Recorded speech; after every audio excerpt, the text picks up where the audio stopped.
उस्ताद मोहम्मद 27 अक्टूबर योम स्याह पूरे मुल्क की तरह जिला उस्ताद मोहम्मद में योम स्याह कश्मीर डे बड़े जोश और जज्बे के साथ डिप्टी कमिश्नर ऑफिस से एक रैली निकाली गई। वश न्यूज से शिरका का कहना है 27 अक्टूबर है और पूरे पाकिस्तान में बल्कि पूरी दुनिया में आज 27 अक्टूबर जो है वो ब्लैक डे के हिसाब से जो है वो मनाई जा रही है। मुख्तलिफ रैलियाँ मुनक़िद की गई, मुख्तलिफ तकरीबात पूरे मुल्क में मुनक़िद हुई। यहाँ भी मोहतरम डिप्टी कमिश्नर ज़िला इंतज़ामिया की निगरानी में एक रैली निकाली गई। इस रैली का मकसद कि कश्मीरियों के ऊपर जो मज़ालिम हैं भारतीय फ़ौज के, वहाँ पे जो लोग रहते हैं वो उनके जो बुनियादी राइट्स हैं, जो उनकी बुनियादी ज़रूरियात हैं वो उनसे महरूम हैं और वहाँ जो मजहबी आज़ादी से वो महरूम हैं। तो वहाँ पर एक मकबूजा और मफतूआ इलाका बन चुका है। अक़वाम मुत्तहिदा की जो करारदादें हैं वो धरे के धरे रह गए हैं, इन पर कोई अमल दरामद नहीं हो रहा।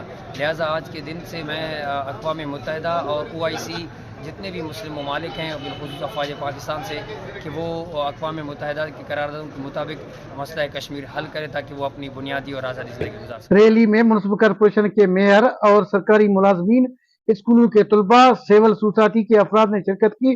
शिरका ने अक़वाम मुत्तहिदा से मुतालबा किया कि भारत के जुल्म व सितम के खिलाफ आवाज बुलंद करके कश्मीरियों को आज़ादी दिलाई जाए।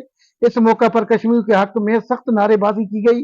कैमरा टीम के साथ अली हसन बलोच, वश न्यूज, उस्ताद मोहम्मद।